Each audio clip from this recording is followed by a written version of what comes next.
So I'm sure many of you have already seen in my Facebook feed and Instagram the kind of serendipitous Georgina journey that my grandfather and I have been on in the last, 3 years. So it started 3 years ago with me reading the original small book on the Nightingale of the North, wanting to reconnect to my Newfoundland musical roots, and I devoured the book in a day and quickly discovered that a lot of the repertoire that she performed was repertoire that I had performed throughout my career, and also just a lot of Newfoundland family and friends connections along the way throughout history, until her and I met up recently over ocean waves and time.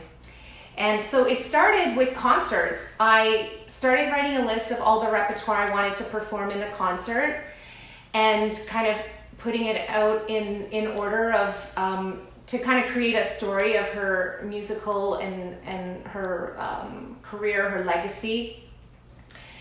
She was born in the 19th century. She was born in 1867 and died in 1935.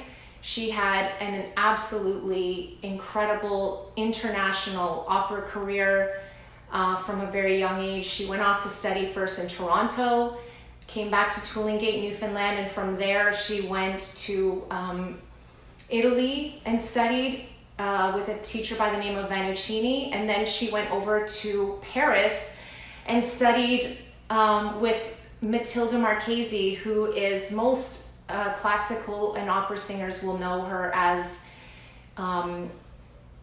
the main woman who started and who preserved the bel canto technique that a lot of us opera singers train in. And so she auditioned for this woman, and this woman took her into her studio, and she started performing internationally in operas and concerts across the United States, Italy, Paris, Ireland, Canada, all around the world, and had an absolutely incredible international career. And so the concert started. I wanted to share my passion. I wanted to educate people more on her life and legacy. And then I was in the archives at MUN University at the Queen Elizabeth Library looking at some family archives, some family files that had been sent in. And my grandfather, who I wrote the book with, Calvin D. Evans, look how cute he is. You guys, he just turned 89 years old. Bless his soul. He said, we should write the definitive biography on Georgina Stirling. And at the time I was like, okay. And little did I know how much work it was going to be, but 2 years of writing and researching and performing later, the book came out last August. And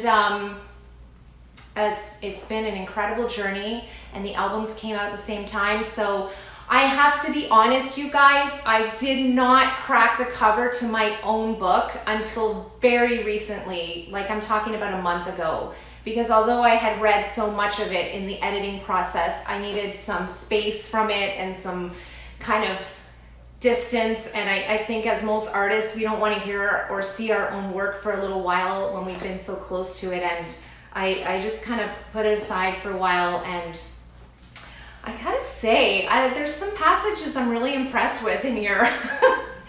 Anyways, I'm gonna just read a few little snippets, and I wanted people to also get a sense of, like, although it's her biography, there's a lot of music in here for industry musicians, quotes by famous people that she worked with back in the 19th century, composers she performed for, Gounod, Handel, Mendelssohn, and just a lot of inspiration as well, and the stories of journeying and how we can all relate.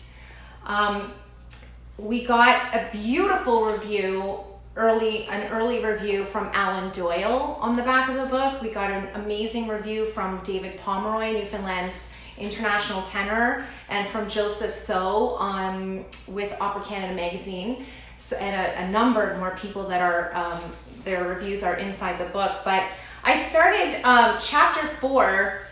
I started with a beautiful lyric from Alan Doyle's song "Where I Belong." Now, it's actually written by Alan Doyle and Russell Crowe, and I had to get permission to quote his lyrics. So I emailed Alan, and he emailed me back right away and said, "I'm here sitting with Russell Crowe right now, and you have our permission to quote our song." And I just kind of died on the spot, I have to say.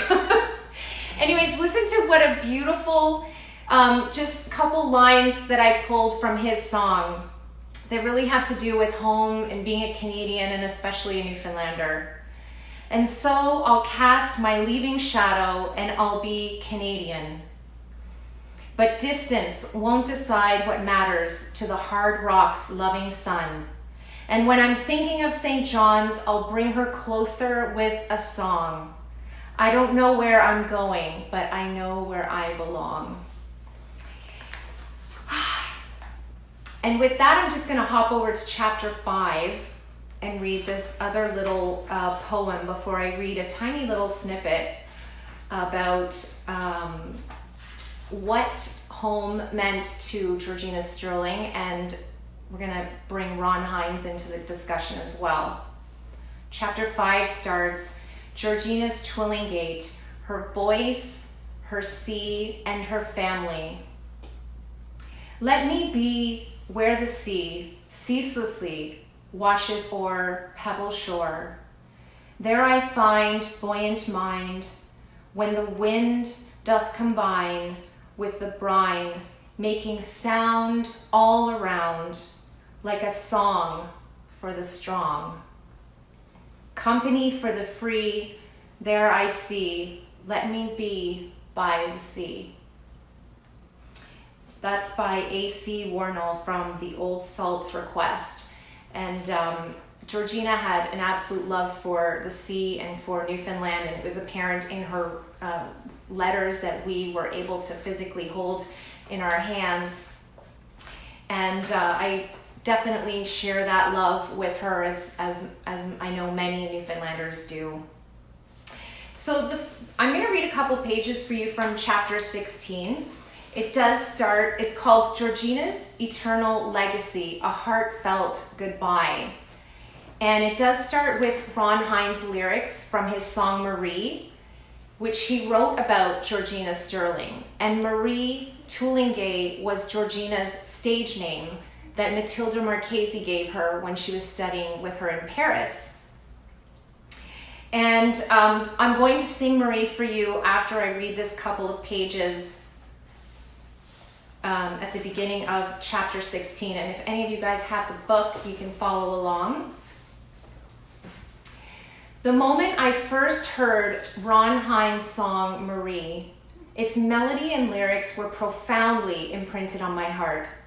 Its tenderness speaks to the pride of Georgina's birthplace and calls out to the striving wanderer whose origins are intimately there. It's a humble nod to her peaceful and idyllic hometown. I feel Marie had been heaven sent to me.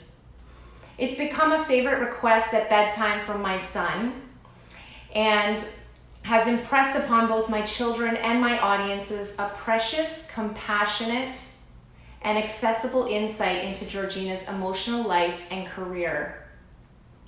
Georgina's life started and ended with her first love, Twillingate. The deeper I ventured into this journey, the writing of this treasured book, the greater my joy.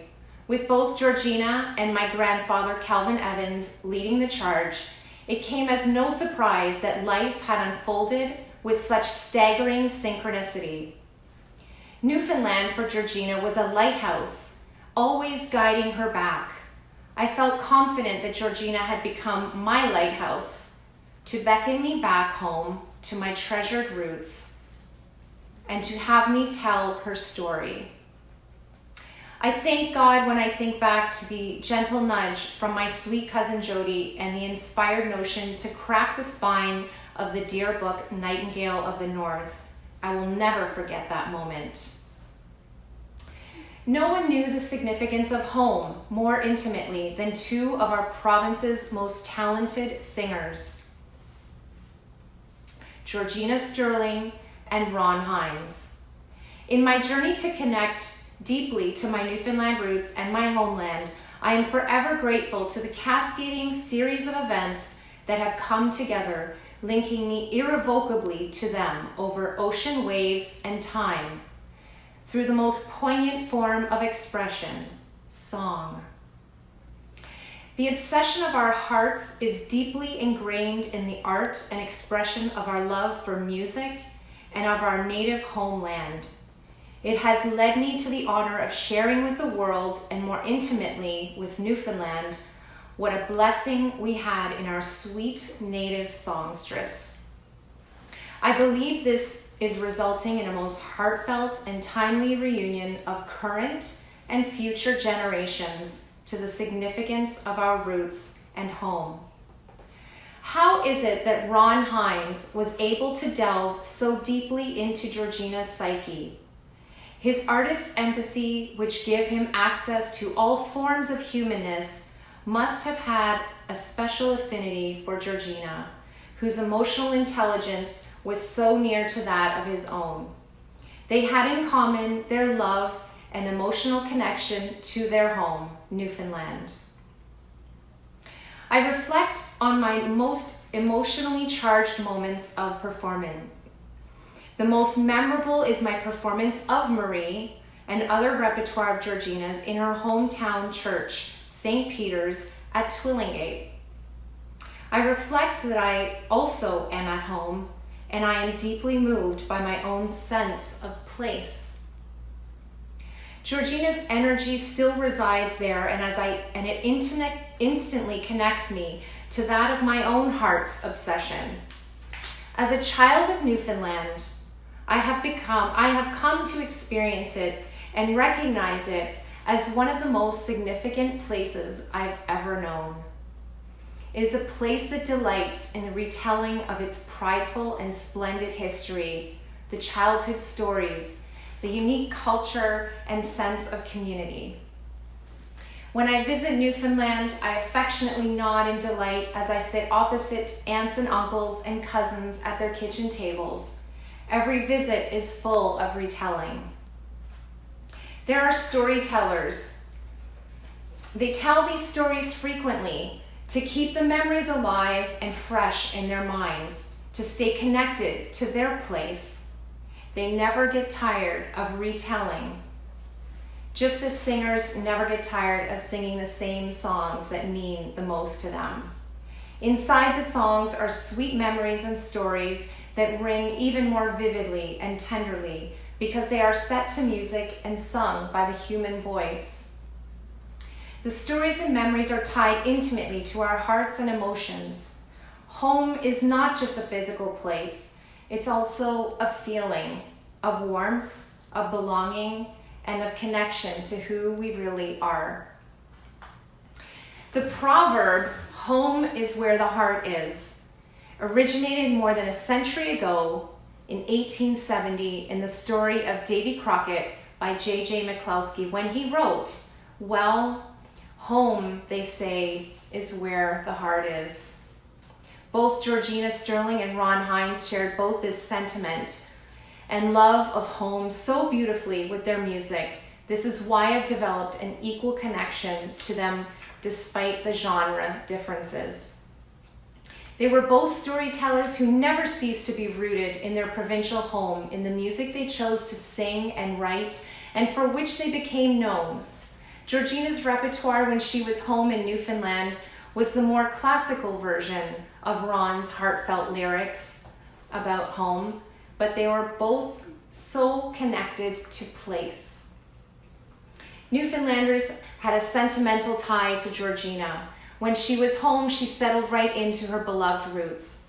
It may not be too much to claim that a sense of place means more to Newfoundlanders and to those whose home is an island The juxtaposition between land and sea is another powerful factor in defining the sense of connectedness, of identity, of memory, of belonging to an islander feels so strongly.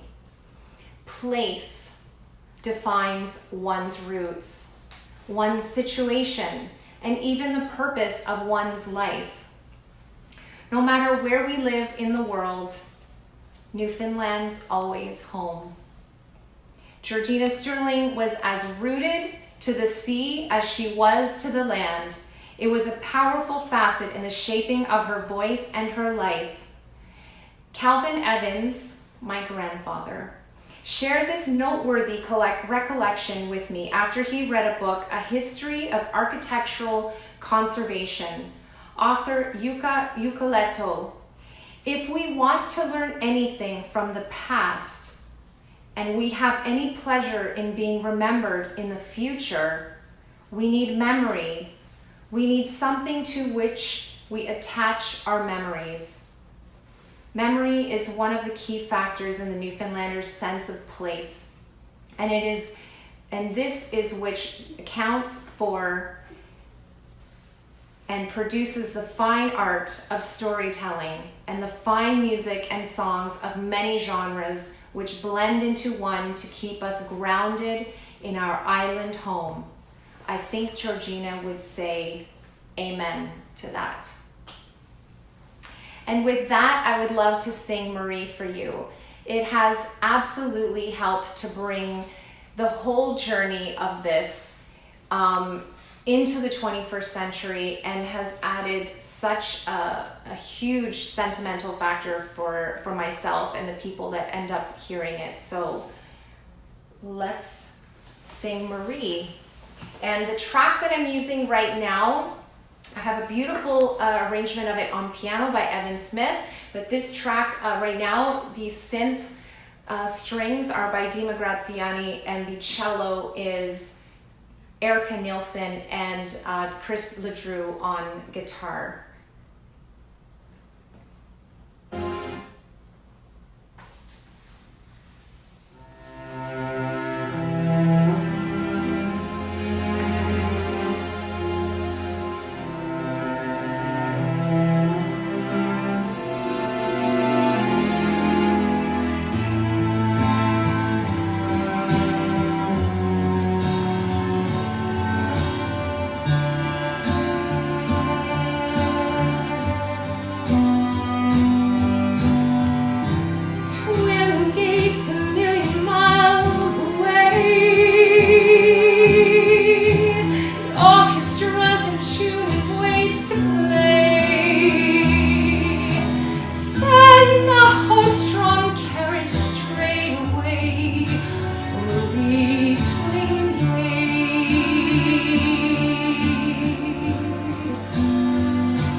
Horse-drawn carriage straight away.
Georgina back at home. Not so special, nothing so well known. Just a Stirling girl from Twillingate, a tiny twist of fate smiled upon. Fate smiled upon. Twillingate's a million miles away.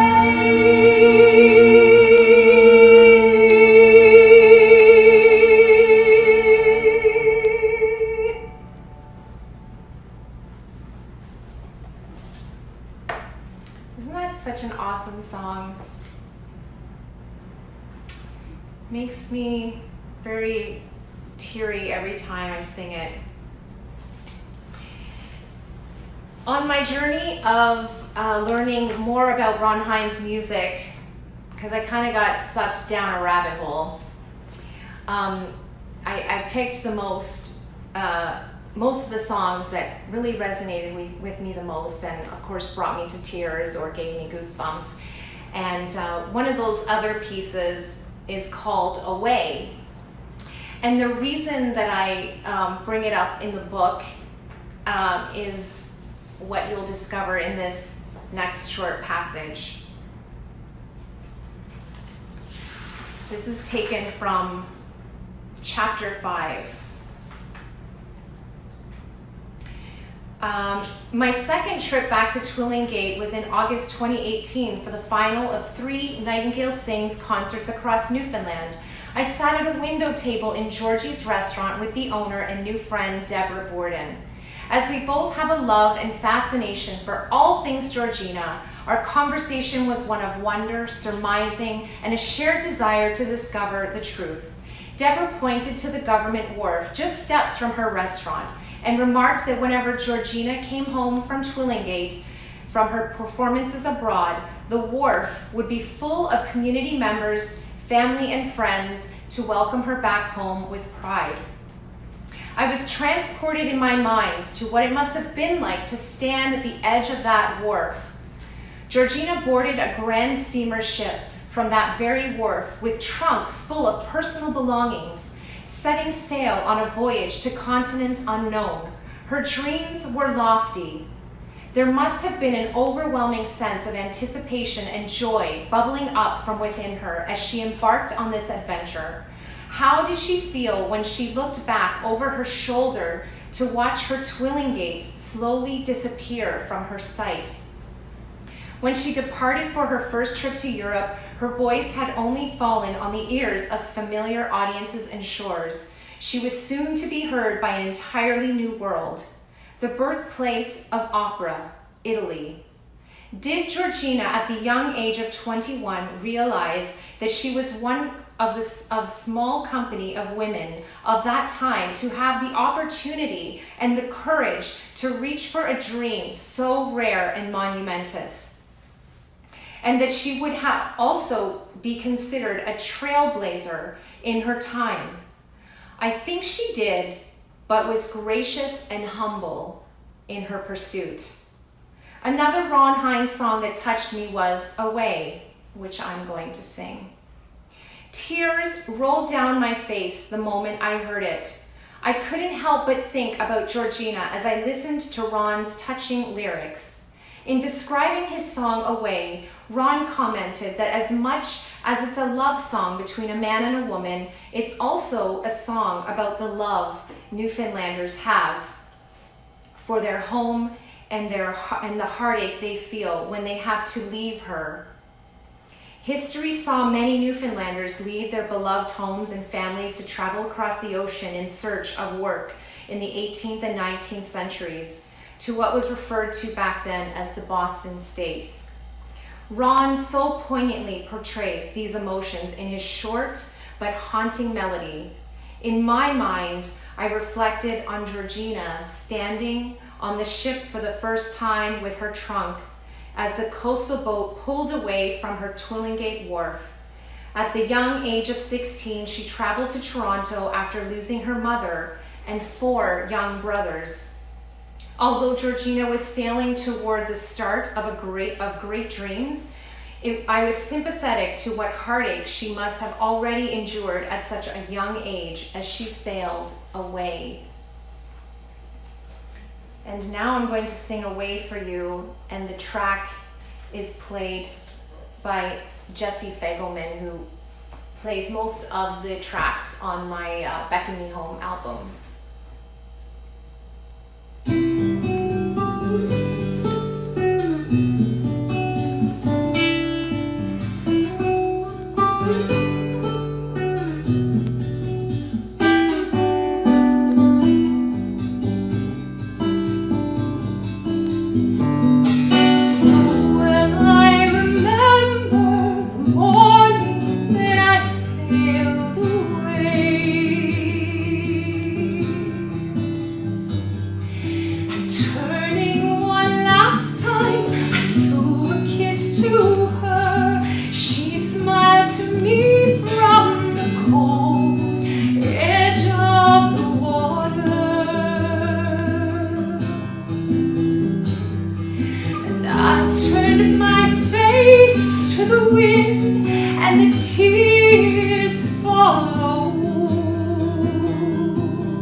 So the final little bit that I'm going to read for you is just a little paragraph, and then I'm going to sing The Holy City because it's an incredibly inspiring and uplifting piece, and I think we could all use it right now. This piece holds a very special place in my heart. I grew up singing it in churches actually across Newfoundland when my grandfather, Calvin Evans, was minister in many of the churches across Newfoundland. And you'll see actually in the book that I was gifted the original sheet music of Georgina Stirling's copy of The Holy City by Stephen Adams. It was passed down to me by a dear friend, Vaughn Harbin, and it had been passed down to him from Georgina Stirling's best friend. And that piece of music is beautifully framed now in my home. The Holy City was written by Stephen Adams with inspired lyrics by Frederick Weatherly. It has long been a cherished piece and never fails to bring an audience to their feet in standing ovation. Jerusalem is commonly interpreted as the city of peace, and I believe this deeply moving song brings our hearts to search for peace and to be accepted no matter where we are. The light of God was on its streets, the gates were open wide, and all who would might enter, and no one was denied. Jerusalem, lift up your gates and sing. Georgina was the first Newfoundlander to have performed this piece in St. John's, Newfoundland, less than a year after it was written in 1892. And with that, I would like to sing for you The Holy City.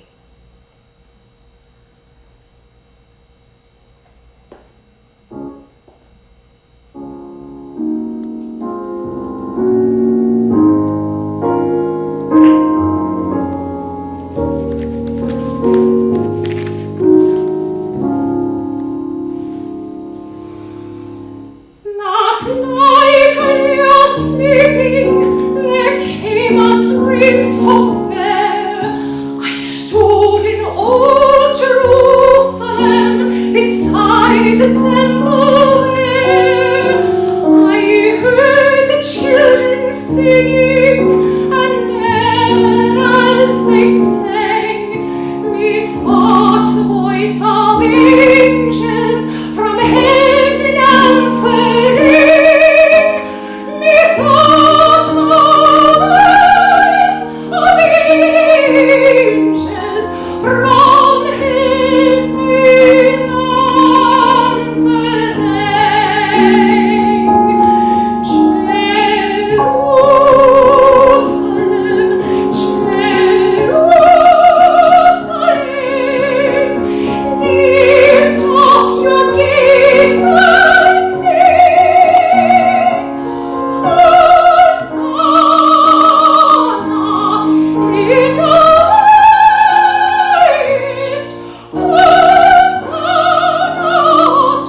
was when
Thank you everybody for joining me tonight and listening.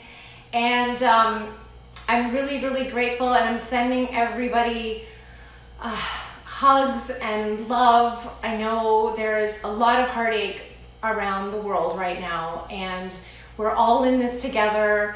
And you know, I have downs myself, but I have lots of beautiful family and friends that I rely on. And so if anyone wants to vent or needs a, you know, a friendly ear, I'm here for people as well. And I wish everyone the best, and I hope to see you more on Facebook Live for more of these visits, sharing together readings from the book and more music.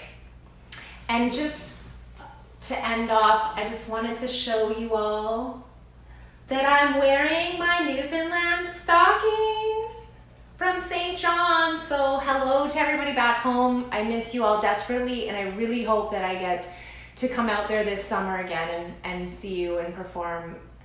Much love to everyone. Thanks everybody for joining. Bye guys.